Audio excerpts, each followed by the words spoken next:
Hello, everyone. Luis Concepcion here from Strategic Profit Line Trading, coming to you with the plan of the week for week number 40 after a week off. Here's our agenda for the week. We're going to cover the news, provide a market overview. We only have 26 companies reporting earnings. We are recovering from the first month of rate cuts.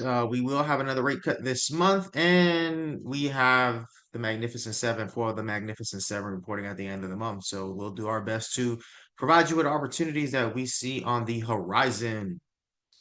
Here's week 38 results. Provided 9 zones. Options went 1-0. That was auto zone. No entry with 7. I would say in progress or still in the zone if you want to go ahead and look at that. CarMax is still in the area for the last 2 weeks. It really hasn't been moving, so there's a possibility that it may take off and go back and fill the gap. So for those of you who know what I'm talking about, go check it out. Here's our outlook on earnings for the week. Nothing really happening really until Thursday, but again, went ahead and I will be providing you with some zones on some of these companies. Again, earnings is picking up, and we will in the next 2 weeks have a lot more earnings opportunities. Went ahead and updated this. AutoZone did work, and then that brings us on to the year on 78 and 8.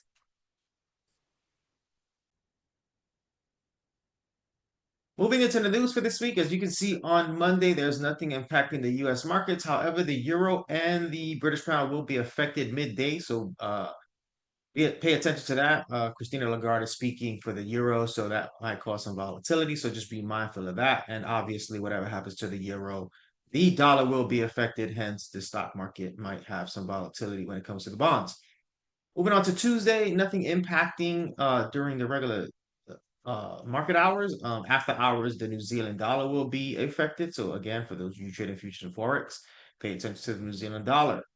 Moving on to Wednesday is going to be the first time that the U.S. Markets will be impacted, and that's leading right into the majority of some of our companies that are reporting on earnings on Thursday. But we do have FOMC minutes, and that's happening midday at 11 o'clock. So if you're any in positions, be mindful of that or getting out of your trades before 11 o'clock. Moving on to Thursday, as you can see, unemployment claims are scheduled for pre-market. But in the event that the government remains to stay shut down, those reports will probably be delayed as well. And Jerome Powell is tentatively scheduled to speak on Thursday. So that shall be interesting as well. And then on Friday, again, these reports, we got unemployment change and unemployment rate for Canada. So for those of you trading the Canadian dollar, be mindful of that. And then as you can see, we got 3 reports that are tentative, and that's due to the government shutdown. So be mindful of that. But if the government does reopen, there's a possibility for increased volatility on Friday if they release those reports. So very, very interesting times.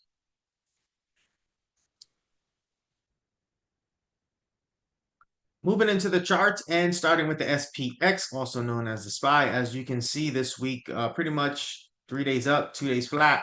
The markets just shook off the government shutdown like if it's not even occurring. So very interesting. However, there is no supply on the SPY or the S&P 500. The first level I have for you is coming in at 6676.95 to 6638.22. Moving on to the NASDAQ. As you can see, NASDAQ, a similar picture. However, NASDAQ a little bit weaker than the S&P 500 at the moment.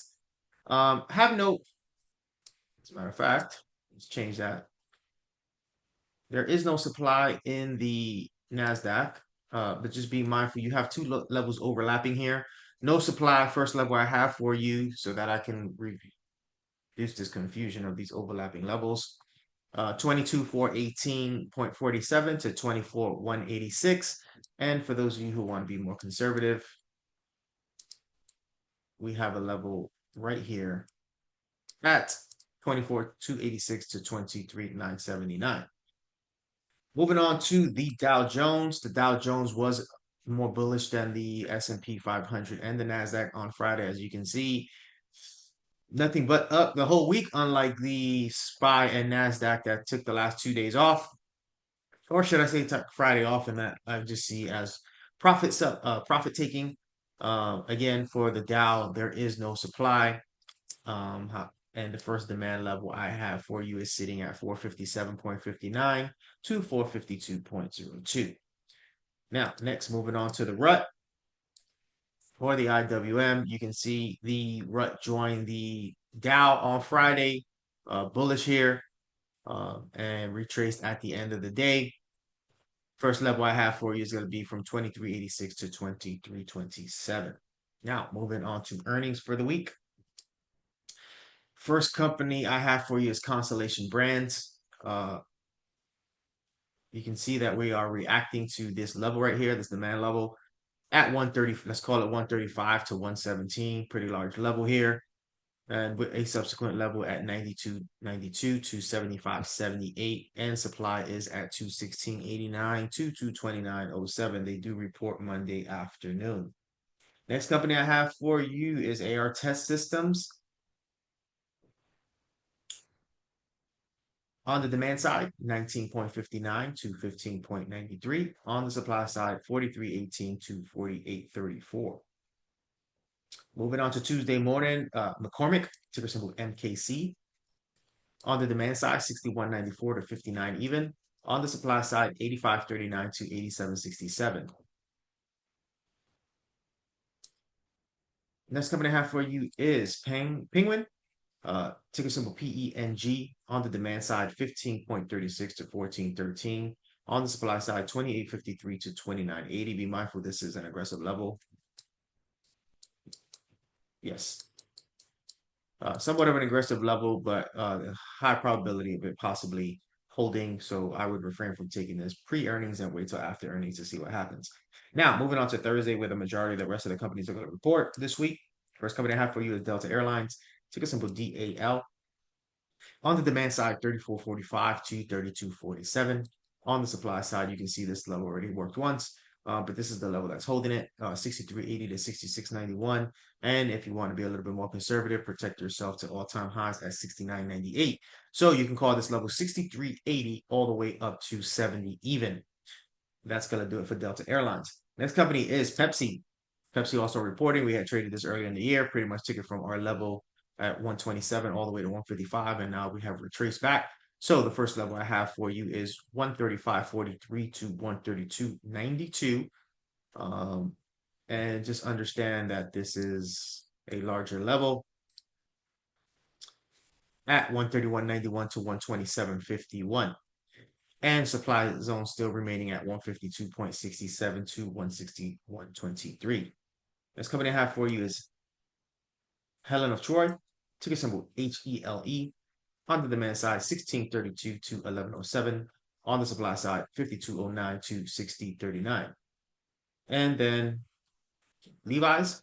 Levi's is sitting in the supply zone. Let me double check. Yep. Just be mindful that this level has already worked once. That is going to be 24.62 to 26.67. And the demand zone I have for you is 10.93 to 9.06. However, there is a level right here at 16.33 to 15.17.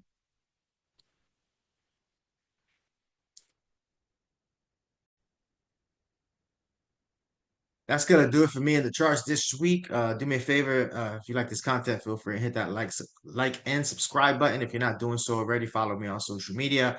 If you have any questions, comments, or concerns, feel free to email me. And if you want to check out courses or join our WhatsApp group, check us out our website out. And until next time, happy trading.